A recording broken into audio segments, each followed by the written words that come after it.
and welcome to the Cancelled Movie Report, the documentary podcast series that talks all about the best movies that Hollywood never made. My name is Campbell and I'm your host, but I am not alone because joining me as always is actor and comedian Eden Porter. Hello, Cambo. Thank you for having me. Now, this is part 2 of a 2-part Alien 3 series, so if you haven't listened to part 1, make sure you do that first, but here's a quick recap. With religious colony, Archeon, population, 350 exiles, crime, political heresy. It appears that these monks, they've cast aside all technology. They've sheathed the entire space station in wood. It's revealed that this star that everyone's been looking at is actually an escape pod. Oh. There's danger here. It came with me. How long have I been here? Almost 2 days. Loose for 2 days. This planet could be overrun within the week. A chest burster appears, twitching in the carcass of the sheep. This has the characteristics of the animal in which it gestated. Then there is no choice.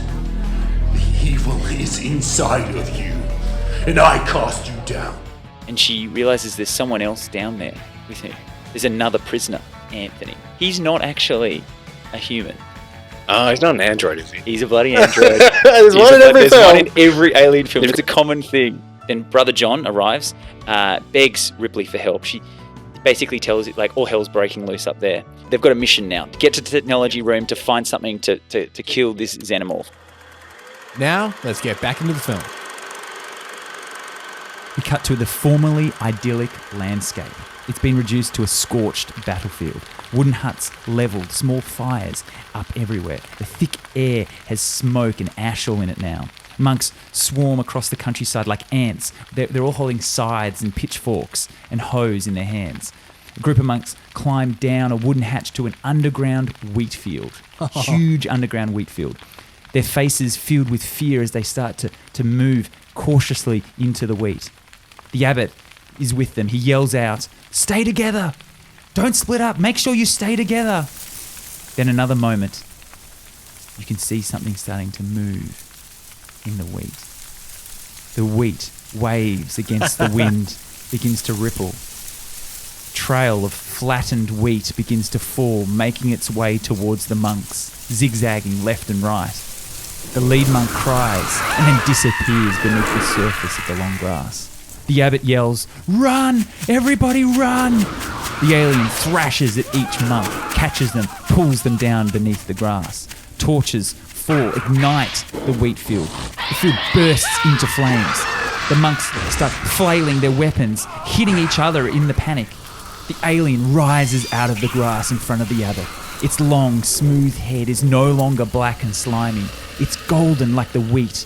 The arms are covered in straw. It is adapted to its environment of wheat. It's sort of blending into its surroundings. The abbot looks up to this fire, like field behind it as it leans over him. The abbot turns and runs. Oh my God. So now that you might pick up sounds very reminiscent to a scene in The Lost World. The Lost World, Jurassic Park. Correct. Stay out of the long grass. Yeah. Another awesome Which scene. presumably this was written in the early 90s. Yes. This is pre. Oh, this is pre that, for sure. Interesting. 100% for sure.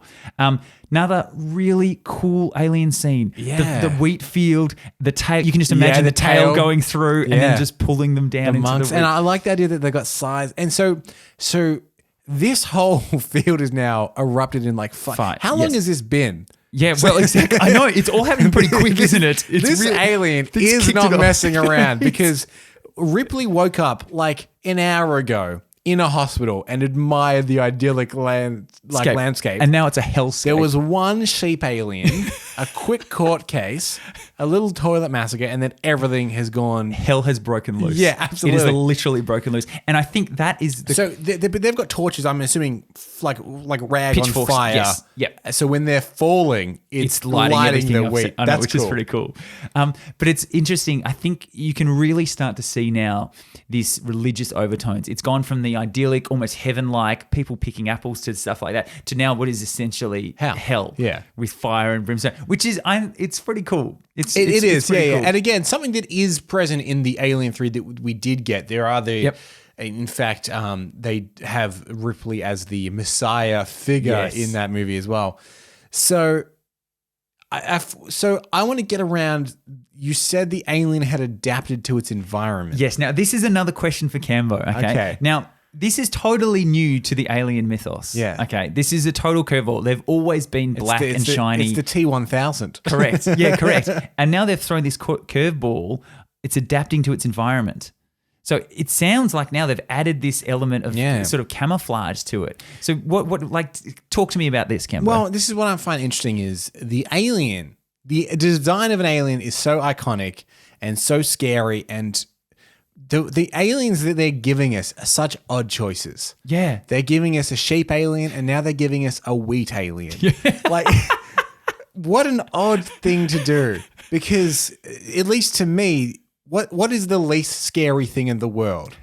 Wheat. And it's like, but what if there was an alien made of wheat?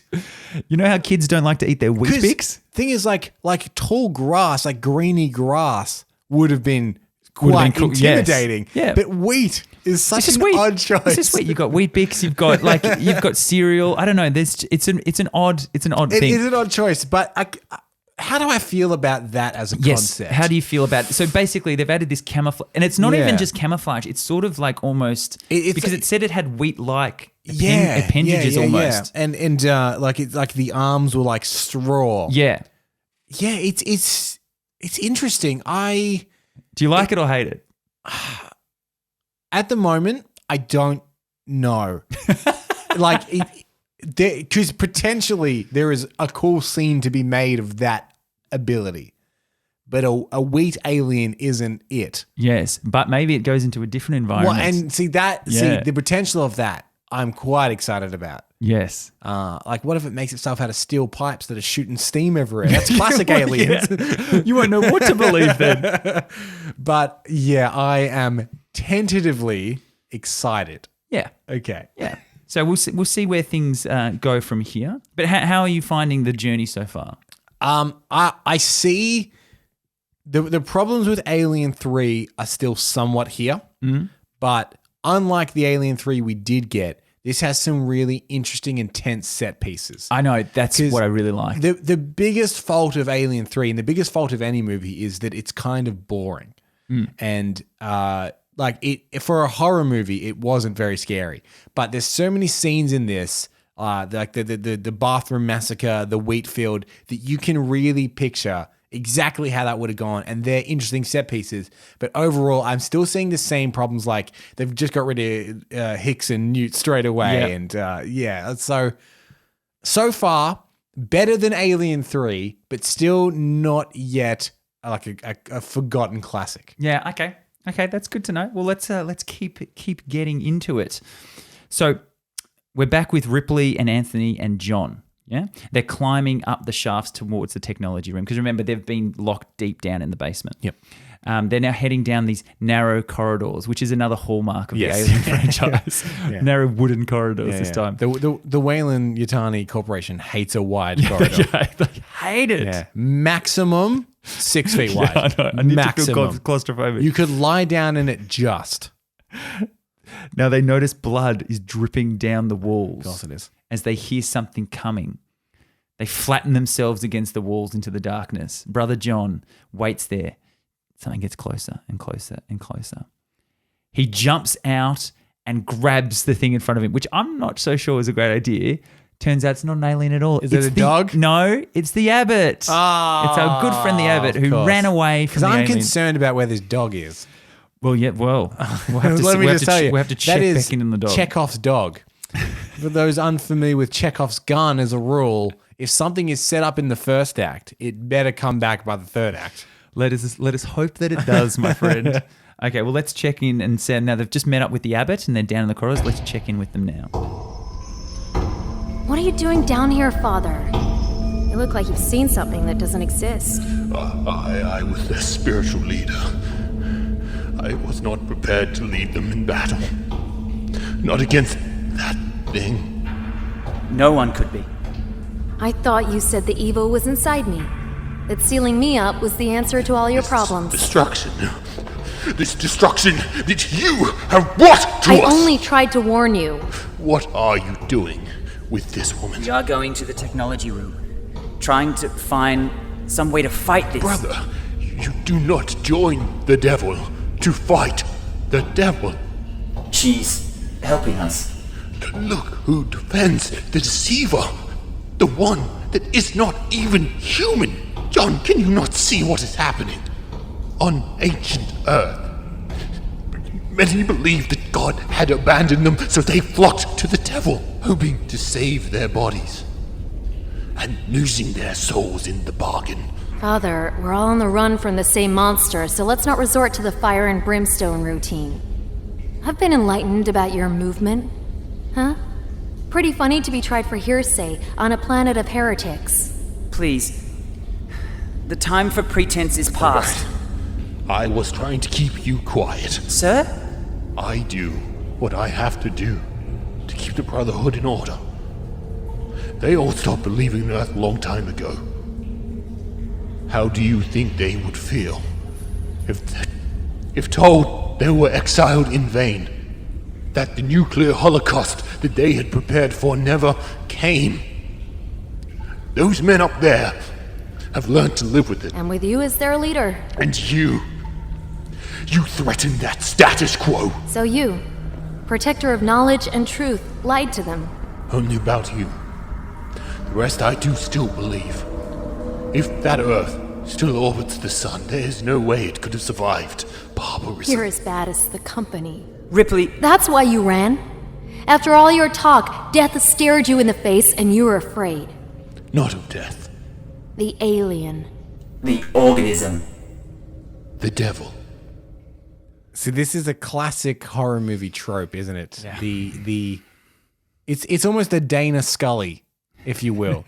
You've seen proof. Yeah. I don't know what And other yet- proof you need, and yet your beliefs are such that you just cannot comprehend.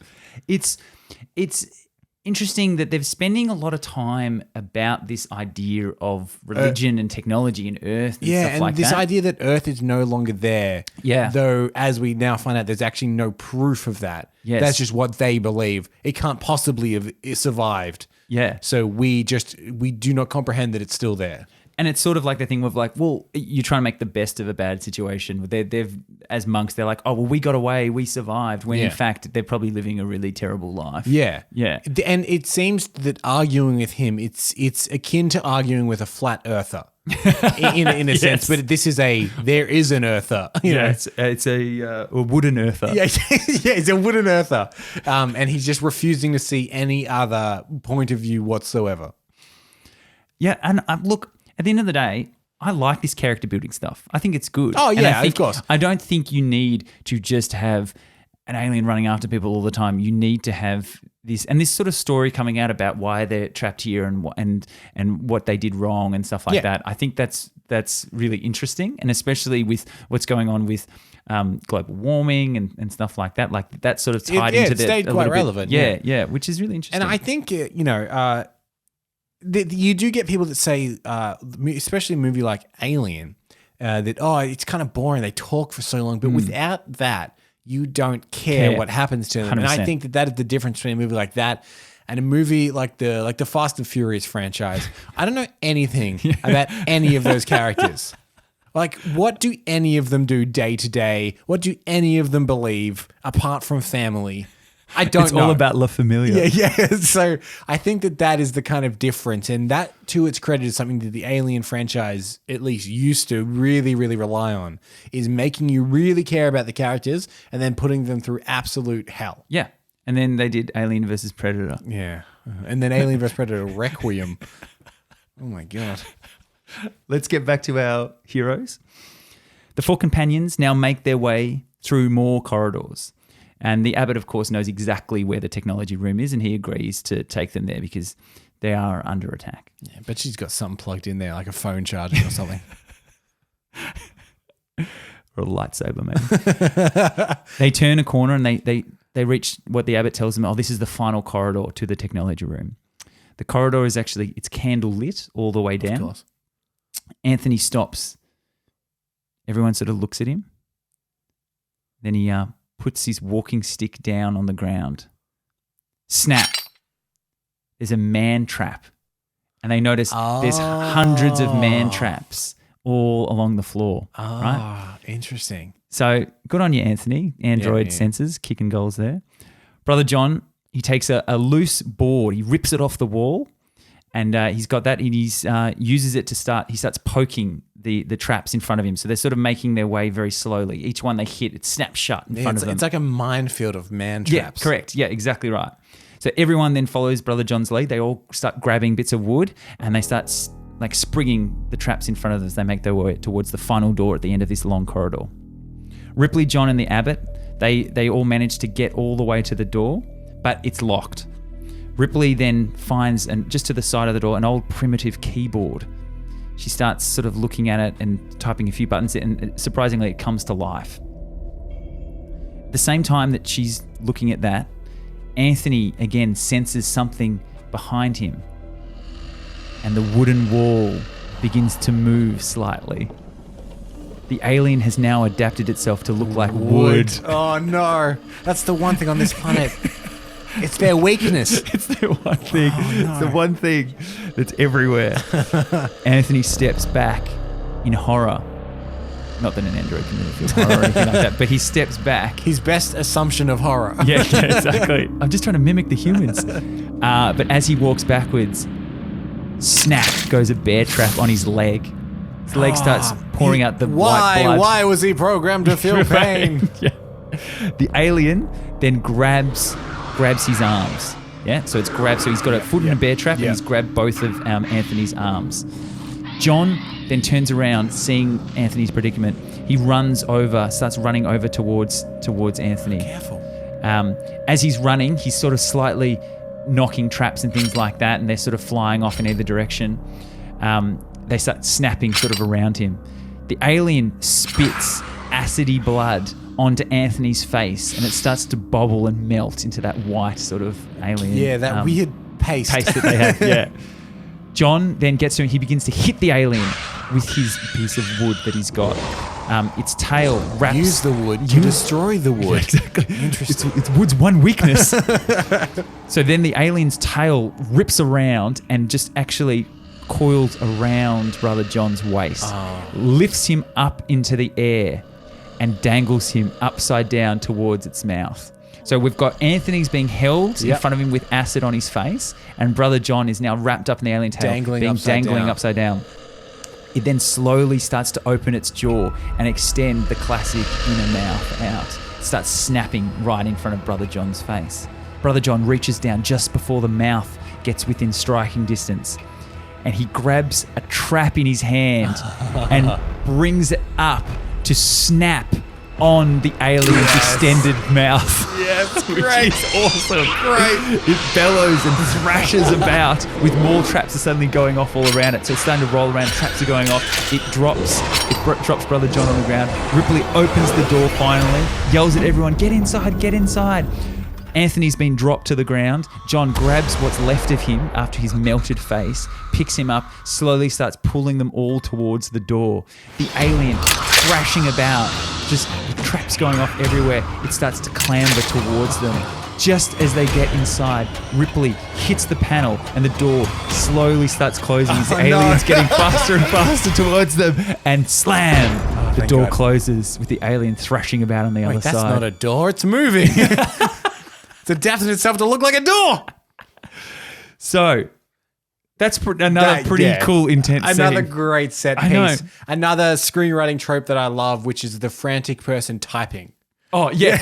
You got to open this door. Because you know, as all of that's happening, it keeps cutting back to the intense music and the finger, the close-up of the fingers 100%. Typing. The abbot's next to it going, come on, hurry up. You see like a little loading screen moving along. Exactly. That's great. I love the idea that you can't really run in that scene because there's man traps everywhere. Yeah. So you like everything you're doing is more and more danger. Yeah, and I love using, again, they don't have guns, they don't have all this stuff, but using the bear trap on the mouth. The mouth. Yeah, it's great. That's great. Very good. I like that. That is where I wasn't sure of the cloaking idea in the wheat. Yeah. But the wooden panels fantastic. cool, yeah. You can picture that shot behind someone's head. The panel just slides off to the side, and you're like, oh, it's God. Oh, it's done him in. And this is interesting because it has kind of gone, as I guess the alien thread that we did as well, to it's not a swarm of aliens, it's a monster in the house. Yes, it's correct. It's one that's picking people off bit by bit. And there's something kind of creepy about the idea. It's like you never know if it's there. Yeah, it could be anywhere. Yeah. It could literally be anywhere. But the other idea is that it sort of changed the mythos again a little bit because there's no face hugger. There's no reference of this. So Well, yeah, because I guess one of my questions is there was an alien on the pod, but there must have been two aliens on the pod. Yeah. Because one of them became the sheep, which did seem like a face hugger because it had the slime. Yeah. But where is this second alien come from? Yeah. Well, I actually think that, again, I think they've taken a little bit of a liberty with the mythos as well. And I think in the same way that they've added this camouflaging thing, I think they've also tried to do away with the face hugger element of it and the need to, we have to have an egg and we have to do this. It almost seems like they've gone like, you know what, there's just aliens and they just... Yeah, which is here. Interesting because that is very much what the first few sequels did is it would add and change the myth and you know, just like Aliens is not particularly that much like Alien. But then the newer films, you've got Prometheus and Alien Covenant, are so reliant on all the touchstones that you do remember that there's nothing particularly inventive about them. Like it is all, I remember now the face hugger's coming. Yeah. Oh, now it's going to have a chest bursting moment. Oh, yeah, great.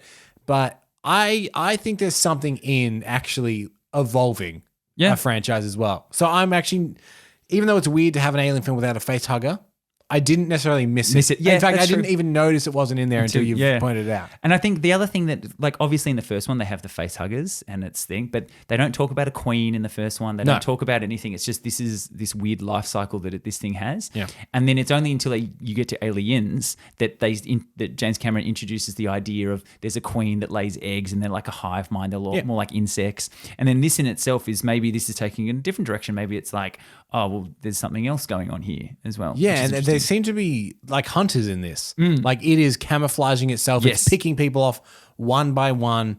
And in fact, it wasn't until Predator 2 that we realized that the Alien and Predator universe were combined. Well, this is true. This is very true. And who introduced this? Danny Glover. Okay, well, let's get back to our guys, and they're now safely in the technology room, safely in air quotes. Yeah. Well, it's technology. It's the root of all evil. Well, this is true. This is true. So they've finally made it to the technology room. But in fact, it contains nothing but more wood. They look around. And they're it like, can turn into wood. We know that. So it's like, what's happening? And they look out, and the only piece of technology in there is giant cloth windmills. So it's covered in these giant windmills that actually circulate the station's air and move about the water. Do you see what you've delivered us into? Yeah. Lead me not into temptation to kick your... Oh, shit. Where's the big boy? On the other side of that door, waiting for us to starve to death. It's playing with us.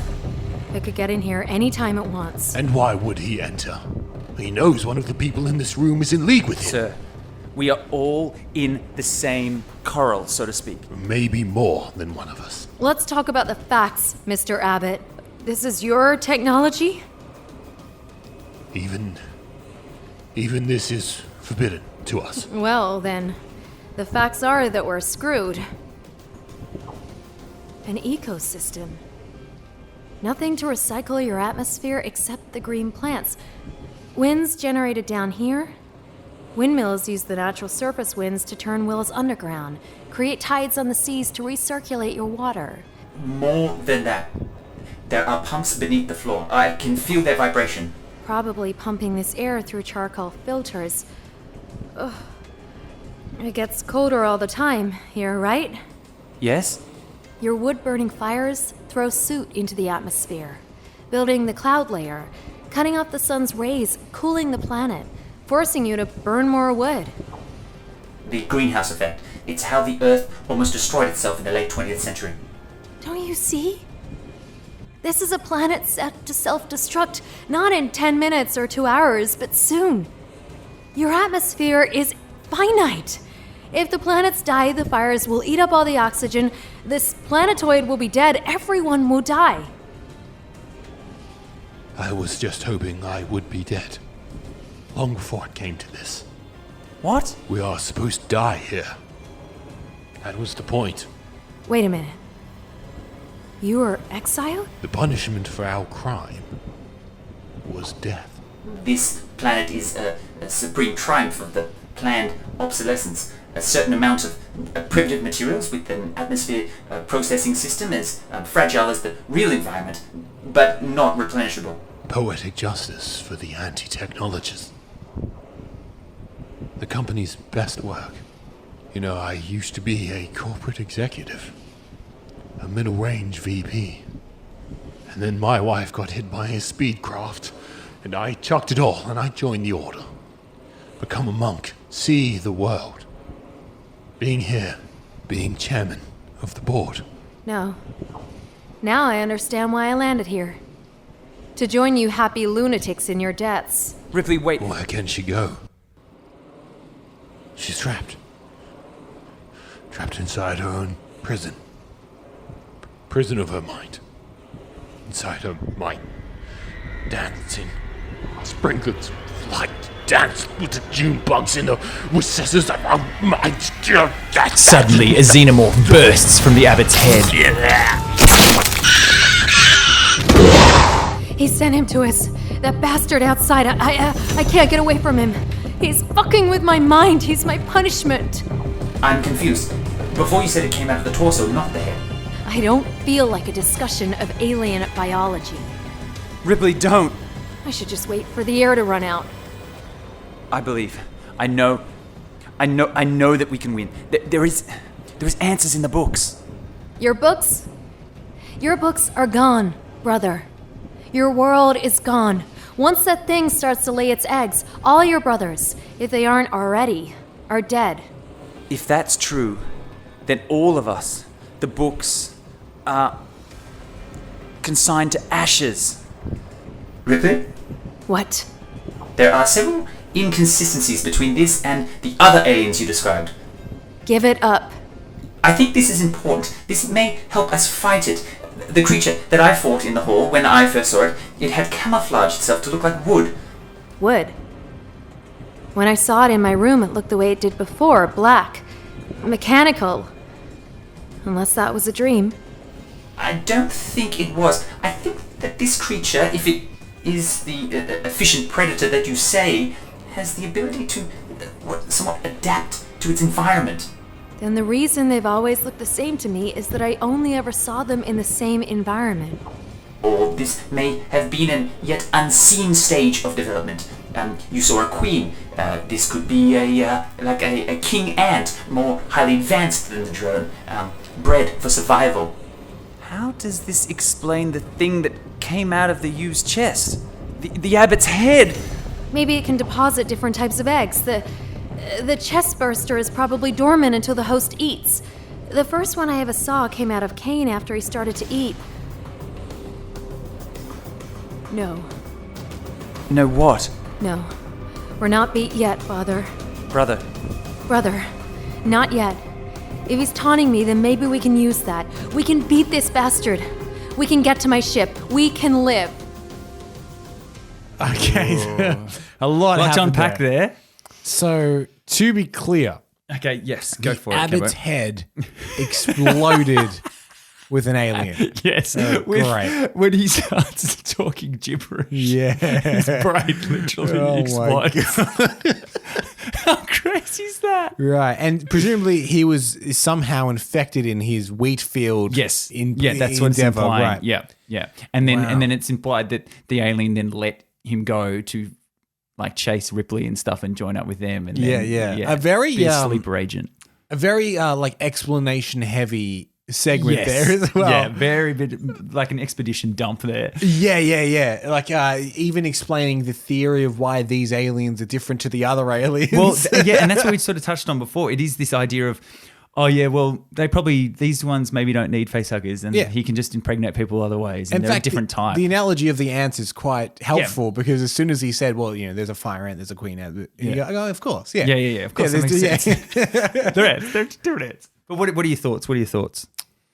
Okay, so this is in screenwriting terms what's called the dark night of the soul. All hope seemingly lost. They're trapped with an alien outside. Now, if I know my screenwriting tropes, and I think I do, they're about to develop a last-ditch plan to get off the planet. Correct. Yes. You've nailed it. Campbell. So I think the one thing that we've missed is a really cool, like we've had the sheep alien scene, but having the person with the chest burster, that sort of classic thing. And I think coming out of the head, they've done something a little bit different with that. It is the classic up the ante, what's cooler than a chest?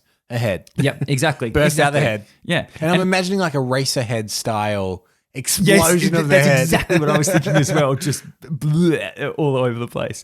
And the abbot, we didn't really like the abbot anyway. He's a bit of a wooden earther. He was there. He was there only to frustrate and then die. Yeah, correct. Yeah. Correct, which is good.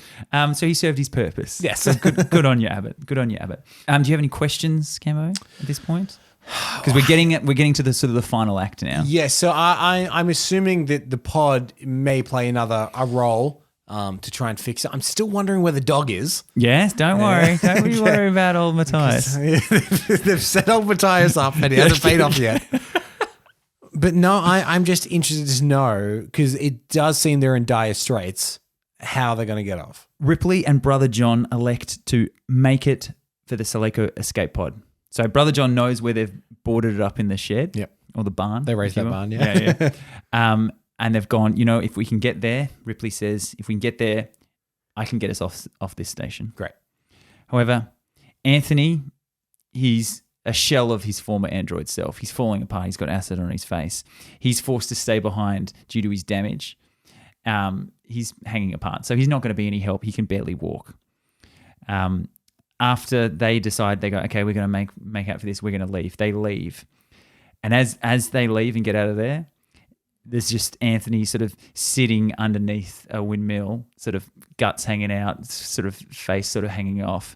And then just from the side of the windmill, disguised as the windmill itself, comes our alien friend who claws apart Anthony, destroying the android once and for all. Great visual. Yeah, good, really good. Ripley and Brother John, they obviously don't see this. They've moved on now. They've come to a large underground lake area. Okay. Yeah. They take a small boat and they start to row their way across.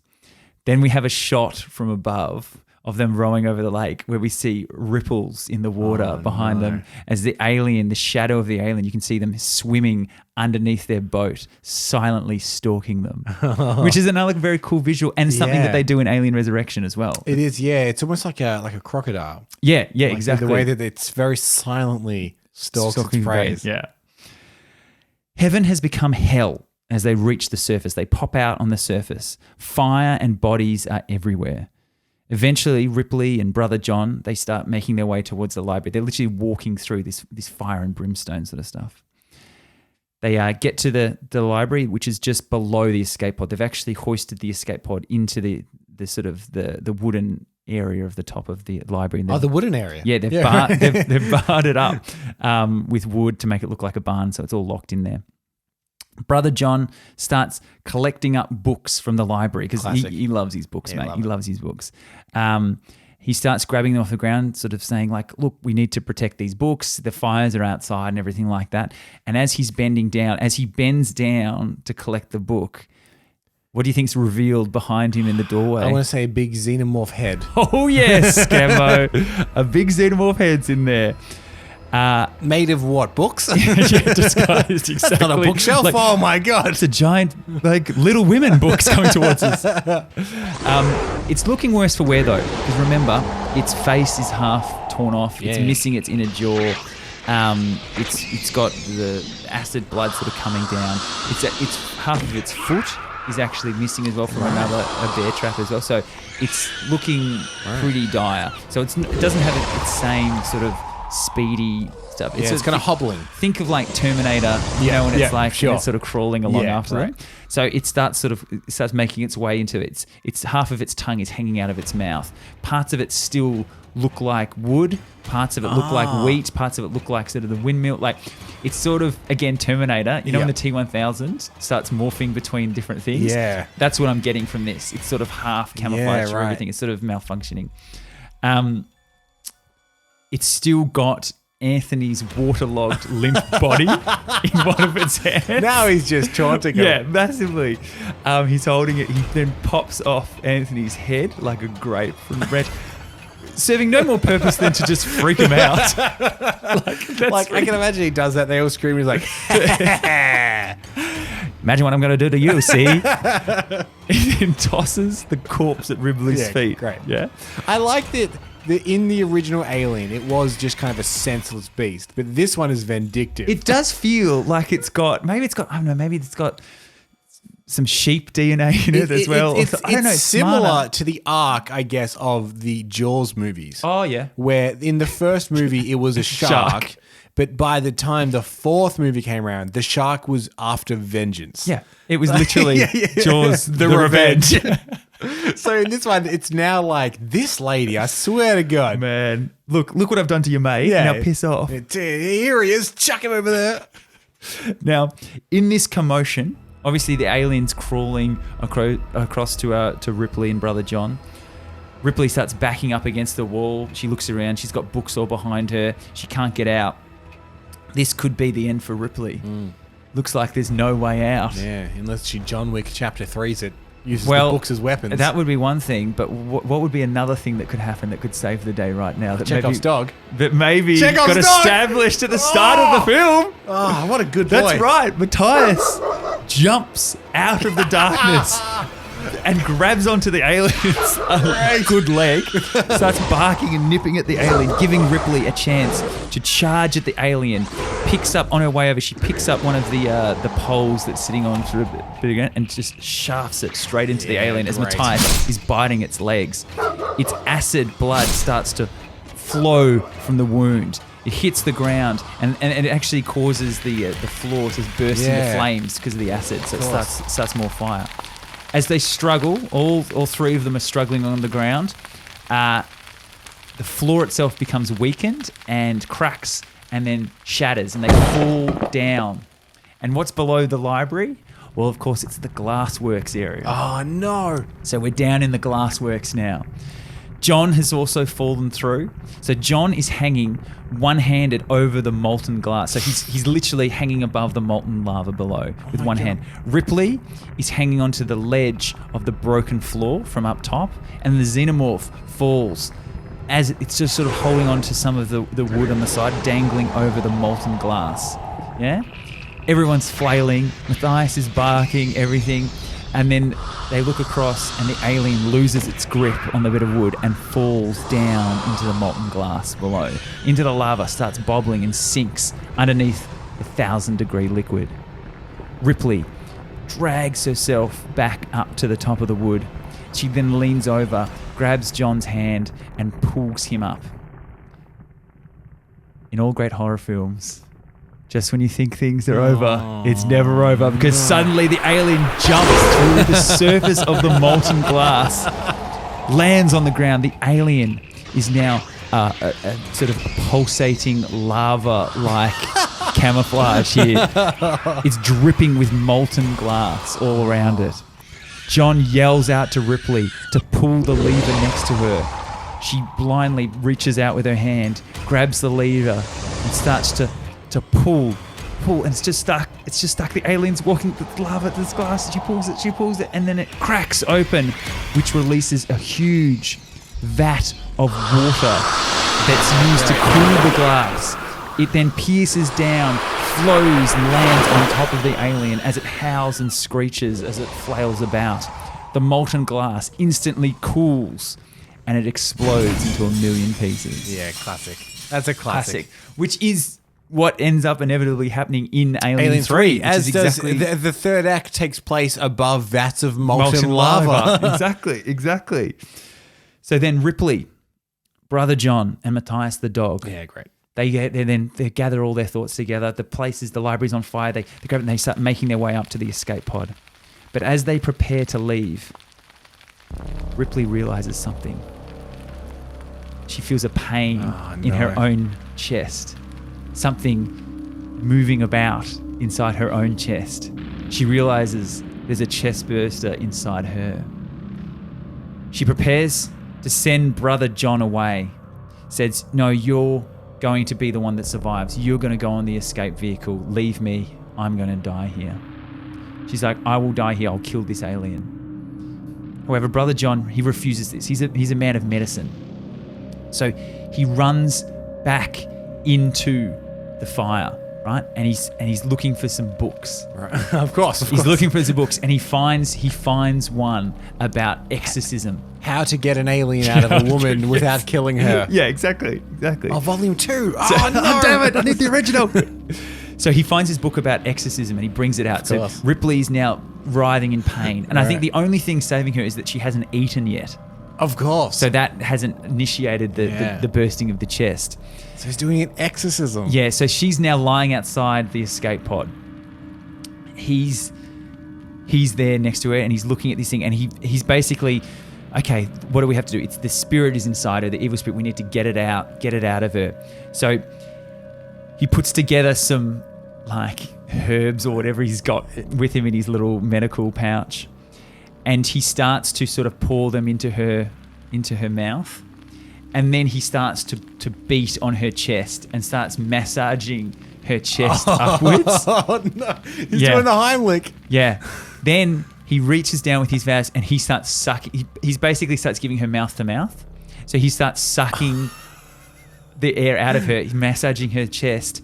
And slowly the chest burster starts to crawl up out of her throat and down his own gullet as he then takes the chest burster into his own mouth, saving her and impregnating himself. Condemned to death, Brother John then pushes Ripley into the escape pod, walks into the fire raging across the surface of Archeon, killing himself in the fire as the infant xenomorph burns alive inside him. After watching his sacrifice, Ripley then heads into the escape pod, types in some coordinates, and sets herself down to go into hypersleep. When Matthias the dog jumps up to her side and nestles in between her as the door closes and the escape pod shoots off. Interesting. The evolution, because in the end of Alien, she leaves with a cat. But by the end of Alien 3, it's upgraded to a dog. Yeah. And what do you think would be the number one thing yelled out at the end of that film? It's in the dog. Because it's definitely in the dog now. It's definitely in the dog. It's definitely in the dog. Yeah, definitely. That is a perfect sum up of the alien is now in the dog. Yeah. And it sets up the next adventure, which is she then crashes somewhere else. Because really, you could look at this as a setting up for another film where it's like, okay, now where's the escape pod going to crash this time? Okay, it's going to crash here, and then the dog is going to have the alien, and she's going to have another adventure. Because every time she leaves somewhere, there's one thing in the pod. There's always one thing. There's always one thing. And that, of course, is how Alien 3 finishes. Wow. And so the ending is kind of similar. Although I do know of the Alien 3 that we did get, the David Fincher directed one, one of the parts in Sigourney Weaver's contract is she wanted to die in the movie. Yes. Which, because she said she felt like Ripley was actually preventing the franchise from doing other stuff. Yeah. Which, to be fair, she kind of was. Because it's, again, it's the same thing. Her. She lands, what was in the pod? Okay, the alien was there. That's why the aliens are there. So in Alien 3, I suppose, spoilers if you've never seen it, but she throws herself into the vat of acid. But in this one, interestingly changed where the brother John sacrifices himself. Which I don't mind. No, I don't mind it either. I don't mind that either. And it's sort of because it's at the end of the day, it's like, yeah, this franchise, a Ripley franchise. Yeah. I like the idea. So it's sort of alluding to the fact that somewhere when she was like first brought in there, the alien found her, impregnated her, left her, and was like, haha, this will be funny. Prank one to the alien. And yeah, it definitely sounds like, so this alien can just impregnate people Yeah, himself. it's just shooting them off left, right, and center. There's one in a sheep. There's one over there. Yeah, there's the Abbott copped one and stuff like that. So that was interesting in itself. The whole idea of the exorcism is cool. Sort of cool. Like, it's sort of interesting. It's a bit dumb that he kisses it out of her. But see, I was expecting like there's an opening scene in the movie Constantine where he's like pushing someone on the ground, Bible in the hand, belting out these commands to leave. I was expecting that full kind of exorcism. I'm sure you could do sort of something like that, and maybe remember this is a draft. This is sort of where they were first at. I really like that idea of the heaven, the hell, the exorcism of the devil out of the angel, and that like the power of Christ compels you sort of stuff. I really like that aspect. There's a couple of other things that I just sort of glossed over that you might be interested in terms of scenes. There's a couple more dream sequences. Oh, so she's constantly dreaming of the alien. Yes. There's Probably one. because it's inside of her. Probably. She's got a connection to it now. There is one of them where the alien tries to kiss her. Yep. No, it doesn't. Which is very, again, reminiscent of just imagine the raptor in Jurassic Park 3 that talks. Alan. Like, that's what I'm imagining. Ripley. The alien does not try and kiss Ripley. Yes. Like, what does it do body language wise to imply? Well, I don't know. Because the famous shot of the third one is the alien right near her face. And not killing her. Yeah. And I guess it's implying that in this one it just lingers a little bit too long, and she's like, no, thank you, no, thank you.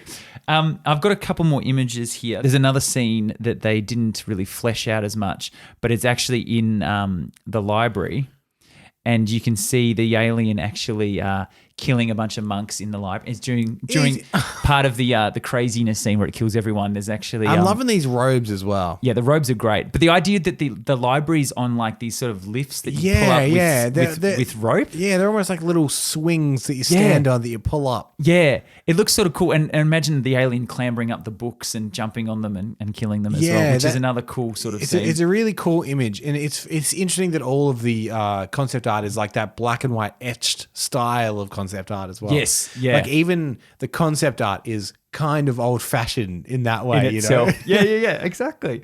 And there's a couple more things that I just want to go over with you guys. Absolutely. So obviously a lot of similarities between David Fincher's Alien 3. A lot of the character archetypes are still the same. This one, we have the Abbott, we have Warden Andrews in Alien 3. Brother John is very similar to the medical officer, Clemens. Charles Dance. Yeah, Charles Dance. He's played by Charles Dance, and they're both men of medicine, and they sort of help her out and everything like that. The fact that both are sort of on a prison-y planet. Yes, like that's the David Fincher Alien 3, much more of a prison planet. This is like a secret prison planet. Yeah, which I sort of find more interesting, but I think at the end of the day, what really killed this film was how expensive it was going to be to make these wooden sets. Yeah. Everything had to be built like purely for this. So the costs were astronomical. So you can see how at the end of the day they just went, oh, we'll just do it in like a normal because I feel like place. For an alien film you could go down to an old steel mill or something like that. And you've got enough metallic pipes and whatever to make an alien film. But to actually build everything in wood, it would be amazingly cool looking. And especially because not just build everything out of wood, but it needs to be art designed to look kind of medieval. Yeah, exactly. Yeah, exactly. Like everything looks a bit like an inn or the innards of a castle. Tavern sort of thing. Yeah. Other similarities is sort of Ripley having the chest burster inside her for the whole film. Although this one she survives as opposed to dying. And in the Alien 3 that did come out, it's revealed quite early in the film. Yeah, she has it. Yeah. The way that Xenomorph dies is very similar with the lava, that's with the true. molten, and even exploding. Yes, exactly the same. But I do think the coolest thing about this particular Alien film is the setting. Yes. Is the wooden planet setting and this nature of taking it into a more religious. Because when you purely compare this to the first and second one, This is again a different take. Yeah. It's going full into the religious aspects of it, and the idea that almost Ripley is this sort of angel from heaven that comes down, but it brings the devil with them and things like, and plays with those ideas. And I think that's a really interesting world that they've built. And they did a lot of work with and they spent a lot of time with the whole idea that why these people are on this planet, and this planet, it's got a greenhouse effect and it's going to die. And so like, there's quite a lot of that. Yeah, there really is. Yeah. It's not just, how are we going to kill the alien? How are we going to kill the alien? They've actually put a lot of other thought into this world building. This is what I kind of think. I think you're right. The world building in this is really cool. Not just cool, but really interesting. Like, it's a really interesting idea, and it kind of says a lot about, like, even just the destructive nature of human beings, that everything that they're doing is still causing some kind of damage, even though they're trying to be as, environmentally savvy as they can and stuff like that. That's all really interesting. And the set pieces are far better in this than they were in Alien much 3. cooler. But the basic story is still, like I said earlier, still has those problems that Alien 3 had and continued to have all the way up into production, where I feel like it's got such a great setting, such a cool visual element, and such great set pieces, but it is bolstered together with a pretty standard story. Yeah. At the end of the day, it's a pretty basic story. But Ward has to be credited. I know number 3 did go in a little bit of a different direction, but a lot of his ideas that he came up with in this live on. So he came up with the idea of having Ripley have the chest burster inside her and stuff. He came up with the prism sort of planet idea, and you can see how it got changed. But at the end of the day, a lot of that DNA is there. Yeah, it came from him. And at the end of the day, it is sort of watered down. They've got rid of sort of the really cool, fun aspects of it. Like I said, the plot might be basic, but everything else around it was really interesting. And they took all of the interesting and just kept the basic. Yeah. Yeah, which again strikes me as like interference, because famously David Fincher has said that it was the worst experience of his life working on Alien 3. They didn't have a complete script when they were filming it. And Fox apparently was very much in his ear the entire time, saying, "Hey, you got to change this. You got to do this." And coming from, he'd done music videos, he'd done like short things and stuff like that, to have a big studio film, and then he was like, "Oh, okay, well they obviously know what they want." And he vowed after that, he's like, you know what? I'm not going to listen to studio heads. I'm going to make my own films, and I'm going to do that moving forward. And so this really solidified him as good filmmaker, because he didn't want to be put in this situation again. And kind of like an auteur, like what he says goes. Exactly. And this experience of making Alien 3, the actual real Alien 3, forged him into the kind of director that he is today. Yeah, interesting. It was like the trial by fire that he went through to become the David Fincher that we have today. So I've got 1 point and 1 question. Hit me. My point is, this one, if it's lacking anything, it's lacking a cool basketball scene, which is present in the Alien, because she, if you remember correctly, throws it casually over her shoulder and gets it straight in. Yeah, this is true. This is true. It was missing that. But the real question is, Alien 3 had Ripley shaved head, but I'm imagining in this actually frizzy hair. Yeah, this is full frizz. We're talking the full frizz. Yep, which in frizz. the 90s was quite a look. And I hope that they would have I hope they didn't update her hair at all. I hope they didn't modernize it in any way. I want the 70s frizz. Well, when you think about it, that was her shaving her head. That was pretty big. Yeah, at the time. I mean, so was her paycheck, to be fair. Well, yeah. So, end of the day, what are your final thoughts on Alien 3? Do I want to see it? Do you want to see Vincent Ward's Alien 3? You know what? I think even though it has the problems of Alien 3, it is a better version. So completely in continuity of the franchise, if this replaced Alien 3, I actually think it's better. Yes. It's still not as good as the other 2 that preceded it. But the set pieces are great, the setting's really interesting, and the ideas are quite compelling. It has its flaws, certainly, but I think it's an improvement over what we actually got. And you can see the ideas that were there that did get watered down and become the most basic, fundamental version of them. The other thing I like, even Anthony, I know it didn't really go much into him as the android, but his fascination with the xenomorph could sort of be, you could play that into what David became in Prometheus. That's that true. idea of like, no, I really respect it as a organism and I'm really interested in it. And there's just hints of that sort of mentality.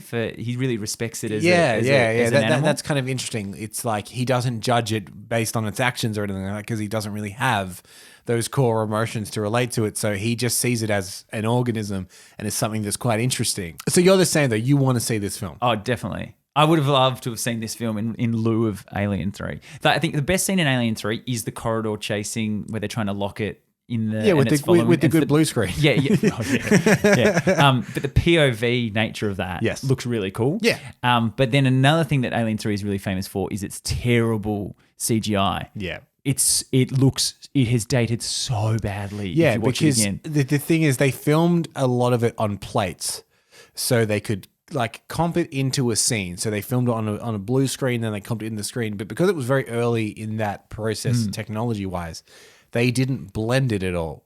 So where everything is dark and moody on the set, this alien has no contrast. Yeah. There's no shadow. It has true. nothing like that. So it sticks out as an element that shouldn't be there. And it's crazy because Aliens and Alien look so good because they play with the technology that they have and they make it work. Well, interestingly, the original Alien, the reason it is so little seen is because it didn't look very good. So they put it in shadow so much that actually it's the same thing happened with Jaws. Yeah. The shark didn't work, so they had to imply the shark. And because of that, what is in your head is so much scarier than anything anyone can actually imagine because you put all of your worst fears into it. Yeah. And for that reason, the limitation of the alien not looking that great and having to film in shadow really worked. Whereas in Alien 3, they thought, well, we've got the design now. We'll shoot it on this blue screen. It'll be fine. And it kind of wasn't. It's kind of weightless. Yeah. And I think the only way for the Alien franchise to go after this would be to go to the zoo planet. The zoo planet. Go to the zoo planet, have an egg on display as like, hey, this is an alien egg. Yes. Now, you asked me earlier what animals I would like to see. Yes. I said Megalodon. Yes. But there is the sequel, Alien Goes to the Zoo. Yeah. Alien Goes to the Zoo. Yes. And what it I think what it should become is there's several eggs, I think. Yep. And they implant different animals. Yep. And then each of those alien infested animals fight one another until you realize what the ultimate mix is. That you're talking about my dream film right now. Yeah. So one becomes a wolf, one becomes an ape. Yeah. They fight. Yeah. And you know who also is imagine so it's an aliens so the predators have a zoo. Great. Right? Yeah. So the predators have a zoo. Yeah. Ripley's in one cage, Arnie's in another cage, Great. And then you've got the alien egg, and then that impregnates all the different monsters. Like they become all the different versions of the animals, and then you've got Arnie and Ripley having to team up to kill all these. Oh yes, this film rocks. Well, that is the end of Vincent Ward's Alien 3 and the cancelled movie report to go along with it. We hope you enjoyed this episode, and we would love it if you could subscribe on Apple Podcasts, Spotify, Google Podcasts, or wherever you like to listen. It really does help us get discovered in the charts. It would also be terrific if you could give us a 5-star rating, or most importantly of all, tell a friend. We're completely independent here at Cancelled Movie Report, so your support really does mean the world to us. Hey, what did you think of the movie? Did we miss anything? We would love to hear from you. You can always get in touch with us via cancelledmovies@gmail.com or at Cancelled Movies on all the socials. And hey, maybe you have a cancelled movie project you've always wanted to hear about. Why not let us know? You can fill out a form in the episode description alerting us to a project, and we may just give it the Cancelled Movie Report treatment. I'm Michael Campbell. I hosted and edited this episode. Eden Porter was my co-host. We both produced the show too, and Sam DiLorenzo was the sound engineer. We would also like to thank our amazing cast, all of which you can find listed in the episode notes. Now, make sure you're listening next week because we're talking about a sequel that no one was clamoring for, Gladiator 2. Here is a sneak peek. There was actually a few different versions of it, and the version that we are going to be talking about was written by Nick Cave. Oh, the musician. The musician, Nick Cave, of Nick Cave and the Bad Seeds. But until next time, take care.